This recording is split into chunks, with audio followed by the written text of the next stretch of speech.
క్రీస్తునందు ప్రియమైన సహోదరి సహోదరులకు యేసుక్రీస్తు నామములో శుభములు. దేవుని యొక్క మహిమ మీ మీద ప్రకాశించునుగాక.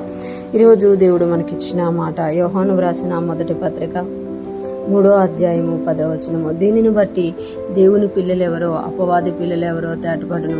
నీతిని జరిగించని ప్రతివాడును తన సహోదరుని ప్రేమించని ప్రతివాడును దేవుని సంబంధులు కారు. ఈ మాటలు మనము యోహాను వ్రాసిన పత్రికలో చూస్తున్నాం అన్నమాట. ఇక్కడ మనం చూసుకుంటే యోహాను గారు ఎక్కువ యేసుక్రీస్తు ప్రేమించిన శిష్యుడిగా, యేసుక్రీస్తు రొమ్మున అనుకున్న శిష్యుడిగా మనకి పరిచయం చేయబడతారు. ఈయన ఎక్కువగా ప్రేమ గురించి రాసినట్టుగా కూడా మనము చూడగలం. ఇక్కడ అంటున్నారు కదా, దీనిని బట్టి దేవుని పిల్లలెవరో అపవాది పిల్లలెవరో తేటపడును. దేనిని బట్టి అని అంటే 9వ వచనం మనం చదువుకోవాలి.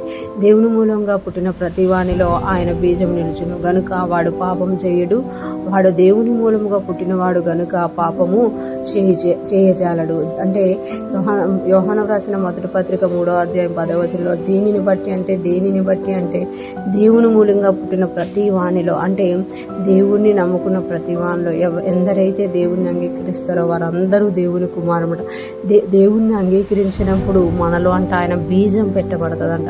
ఆయన బీజం ఏం చేస్తుందంటే పాపము చేయనివ్వదంట, పాపము చేయజాలడు. అటువంటి సామర్థ్యంలోనికి మనల్ని తీసుకెళ్తుందట.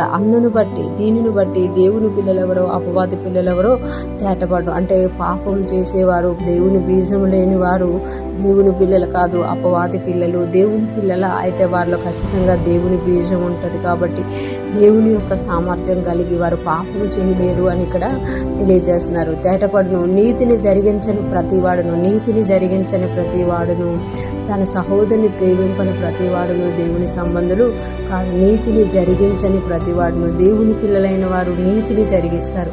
దేవుని పిల్లలైన వారు నీతి ప్రకారం జీవిస్తారు, వాక్యానుసారంగా జీవిస్తారు. పాపం చేయజాలని వారుగా, పాపం చేయకుండా ఉండడానికి ఇష్టపడతారన్నమాట. ఇంకొకటి, తన సహోదరుని ప్రేమించని ప్రతివాడును దేవుని సంబంధాలు కాదు.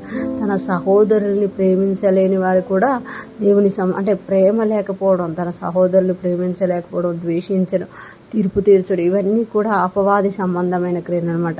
అంటే దేనిని బట్టి మనము దేవుని పిల్లలమా దేవుని పిల్లలం కాదా అనేది తెలియబడుతుంది అని అంటే, నీతిని జరిగిస్తే మనం దేవుని పిల్లలము, మన సహోదరులు ప్రేమిస్తే మనము దేవుని పిల్లలము. నీతిని జరిగించకపోతే అపవాది పిల్లలము. మన సహోదరుని ద్వేషిస్తే మనము అపవాది పిల్లలము అని ఇక్కడ మనకి తెలియజేయబడుతుంది. ఈరోజు ప్రశ్న వింటున్న ప్రతి ఒక్కరు జ్ఞాపకం చేసుకోవాలి. మనం ఎప్పుడైతే యేసుక్రీస్తుని అంగీకరించామో ఆయన బీజము, ఆయన విత్తనము, ఆయన సామర్థ్యం మనలో ఉంది. ఆ సామర్థ్యం ఆయనలాగా మనల్ని మార్చేదనమాట. అంటే ఆయన ఎలాగైతే నీతిని జరిగించారో మనము అలాగే నీతిని జరిగించడానికి అది సామర్థ్యం కలగజేస్తుంది.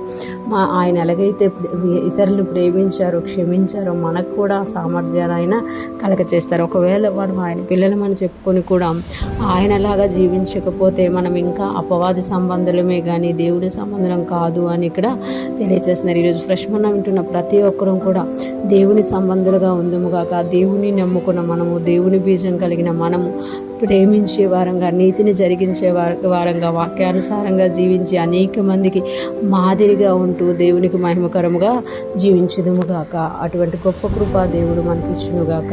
ఆమేన్.